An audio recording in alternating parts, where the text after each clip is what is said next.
ಅನುದಾನದ ವಿಚಾರಕ್ಕೆ ಸಂಬಂಧಪಟ್ಟಂಗೆ ಹಿಂದಿನಿಂದಲೂ ಕೂಡ ಅಪಸ್ವರ ಇದ್ದಿದ್ದನ್ನು ನಾವು ನೋಡಿದ್ದೀವಿ. ಯಾಕಂದರೆ ಮುನಿರತ್ನ ಹಿಂದೆ DCM ಆಗಿದ್ದಂಥ ಶಿವಕುಮಾರ್ ಅವರನ್ನು ಹುಡುಕೊಂಡೋಗಿ ಅವ್ರ ಕಾಲಿಗೆ ಬಿದ್ದು ಹಣ ಬಿಡುಗಡೆ ಮಾಡಿ ಅಂತ ಕೇಳಿದರು, ತಾರತಮ್ಯ ಮಾಡಬೇಡಿ ಅಂತ ಕೇಳಿದರು. ಈಗ ನೋಡಿ 4 ಕ್ಷೇತ್ರಗಳ ಕೈ ಶಾಸಕರಿಗೆ ಜಾಸ್ತಿ ಅನುದಾನ ಕೊಡಲಾಗಿದೆ. ಆದರೆ BJP ಎಲ್ಲೆಲ್ಲಿ ರೆಪ್ರೆಸೆಂಟ್ ಮಾಡ್ತಾ ಇದೆ, ಅಲ್ಲಿನ MLAಗಳು ಎಲ್ಲೆಲ್ಲಿದ್ದಾರೆ ಅಂಥವ್ರಿಗೆ ಕಡಿಮೆ. ಒಂದಷ್ಟು ವಿವರಗಳನ್ನು ನಾವು ನಿಮಗೆ ತೋರಿಸ್ತಾ ಇದ್ದೀವಿ. ಎಕ್ಸಾಂಪಲ್ಲು, ಶಿವಾಜಿನಗರ 80 ಕೋಟಿ ರೂಪಾಯಿ, ರಿಜ್ವಾನ್ ಅರ್ಷದ್ ಕಾಂಗ್ರೆಸ್ನ ಶಾಸಕ, 80 ಕೋಟಿ ರೂಪಾಯಿ ಅನುದಾನ ಮಂಜೂರಾಗಿದೆ. ಬ್ಯಾಟರಾಯನಪುರಕ್ಕೂ ಕೂಡ, ಕೃಷ್ಣ ಬೈರೇಗೌಡರ ಕ್ಷೇತ್ರ ಬ್ಯಾಟರಾಯನಪುರಕ್ಕೂ ಕೂಡ 80 ಕೋಟಿ ಅನುದಾನ. ಇನ್ನು ದಿನೇಶ್ ಗುಂಡೂರಾವ್ ಪ್ರತಿನಿಧಿಸ್ತಾ ಇರುವಂಥ ಗಾಂಧಿನಗರ ಕ್ಷೇತ್ರಕ್ಕೆ 73 ಕೋಟಿ ಅನುದಾನ. ಚಾಮರಾಜಪೇಟೆ ಕ್ಷೇತ್ರಕ್ಕೆ 71.5 ಕೋಟಿ ಅನುದಾನ. ಜಮೀರ್ ಅಹಮದ್ ಖಾನ್ ಪ್ರತಿನಿಧಿಸ್ತಾ ಇರುವಂಥ ಚಾಮರಾಜಪೇಟೆ, ರಾಮಲಿಂಗಾರೆಡ್ಡಿಯವರ BTM ಲೇಔಟ್ಗೆ 50 ಕೋಟಿ ರೂಪಾಯಿ. ಹ್ಯಾರಿಸ್ ಅವರ ಶಾಂತಿನಗರ 50 ಕೋಟಿ ರೂಪಾಯಿ. ವಿವರಗಳನ್ನು ನಾವು ನಿಮಗೆ ತೋರಿಸ್ತಾ ಇದ್ದೀವಿ. ಪೂರ್ವ ಪಾಲಿಕೆಗೂ ಕೂಡ ಕಡಿಮೆ ಅನುದಾನ. BJP ಶಾಸಕರು ಜಾಸ್ತಿ ಜನ ಇದ್ದಾರೆ. ಮಹದೇವಪುರ, KR ಪುರ ಕ್ಷೇತ್ರ ಇರುವಂಥ ಪೂರ್ವ ಪಾಲಿಕೆ. ಮಂಜುಳಾ ಲಿಂಬಾವಳಿ ಮಹದೇವಪುರ ಕ್ಷೇತ್ರದ BJP ಶಾಸಕಿ.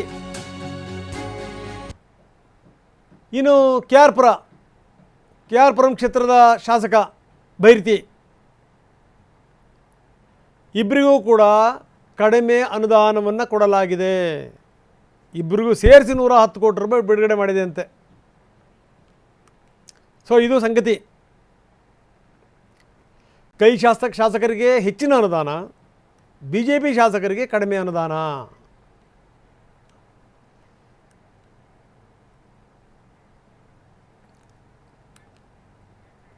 ಇನ್ನು ಇದಕ್ಕೆ ಸಂಬಂಧಪಟ್ಟಂಗೆ R ಅಶೋಕ್ ಕಿಡಿಕಾರಿದ್ದಾರೆ. ಕಾಂಗ್ರೆಸ್ ಶಾಸಕರ ಕ್ಷೇತ್ರಗಳಿಗೆ ಮಾತ್ರ ಹೆಚ್ಚಿನ ಅನುದಾನ ಕೊಡ್ತೀರಿ, ಏನಿದ್ರ ಅರ್ಥ ಅಂತ ಕೇಳಿದ್ದಾರೆ ಅಶೋಕ್. ವಿಪಕ್ಷ ಕ್ಷೇತ್ರಗಳ ಜನರಿಗೆ ಅನ್ಯಾಯ ಆಗಿದೆ ಅಂತ ಕೂಡ ಅವರು ಬೇಸರ ವ್ಯಕ್ತಪಡಿಸಿದ್ದಾರೆ.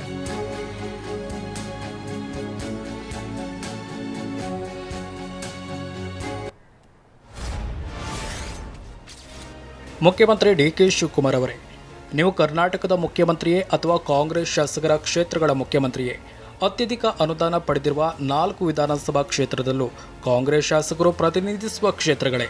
ಇದು ಕೇವಲ ಯಾದೃಚ್ಛಿಕವೇ ಅಥವಾ ತಮ್ಮ ಪಕ್ಷದ ಕ್ಷೇತ್ರಗಳಿಗೆ ಮಾತ್ರ ಆದ್ಯತೆ ನೀಡಿ ಉಳಿದ ಕ್ಷೇತ್ರವನ್ನು ನಿರ್ಲಕ್ಷಿಸುವುದೇ ಕಾಂಗ್ರೆಸ್ ಆಡಳಿತದ ಮಾದರಿಯೇ?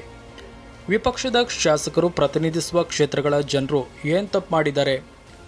ಅವರು ಕಡಿಮೆ ತೆರಿಗೆ ಕಟ್ಟುತ್ತಿದ್ದಾರೆಯೇ? ಅವರ ರಸ್ತೆಗಳಲ್ಲಿ ಗುಂಡಿಗಳಿಲ್ಲವೇ? ಅವರಿಗೆ ಮೂಲಭೂತ ಸೌಕರ್ಯಗಳು ಬೇಕಿಲ್ಲವೇ? ಬೆಂಗಳೂರು ನಗರದ ಪ್ರತಿಯೊಬ್ಬ ನಾಗರಿಕರು ತೆರಿಗೆ ಪಾವತಿಸುತ್ತಿದ್ದಾರೆ.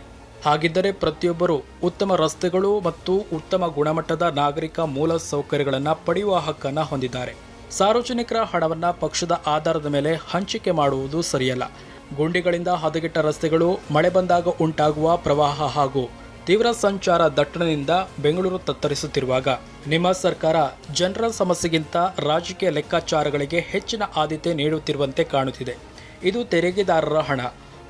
ಈ ಹಣದ ಪ್ರತಿಯೊಂದು ರೂಪಾಯಿಯೂ ಕರ್ನಾಟಕದ ಪ್ರತಿಯೊಬ್ಬ ನಾಗರಿಕರಿಗೂ ಸಮಾನವಾಗಿ ಸೇರಿದ್ದು, ಅವರು ಯಾರಿಗೆ ಮತ ಹಾಕಿದ್ದಾರೆ ಎಂಬುದರಿಂದ ಅದರ ಹಕ್ಕು ಬದಲಾಗುವುದಿಲ್ಲ.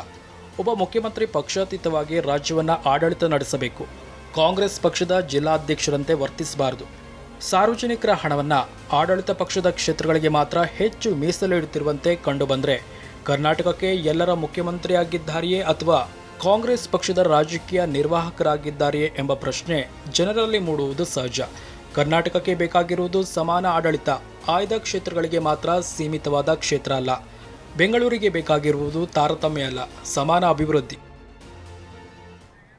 ಸೊ ಇನ್ನು ಬೆಂಗಳೂರಿನ ರಸ್ತೆ ಗುಂಡಿಗಳ ಬಗ್ಗೆನೂ ಕೂಡ ರೀಲ್ಸ್ ಮಾಡೋದು ಯಾವಾಗ? ಕೃಷ್ಣ ಬೈರೇಗೌಡರಿಗೆ ಈ ಪ್ರಶ್ನೆ ಕೇಳಿದ್ದಾರೆ ಅಶೋಕ್. ಬೆಂಗಳೂರಿನ ಜನತೆ ಈ ಪತ್ರಿಕೆಗಳಿಗೆ ಕಳಿಸಿರುವಂಥ ಈ ನರಕ ಸದೃಶ ರಸ್ತೆ ಗುಂಡಿಗಳು, ಆ ಫೋಟೋಗಳು, ಅವುಗಳನ್ನು ಒಮ್ಮೆ ಕಣ್ಣು ಬಿಟ್ಟು ನೋಡಿ.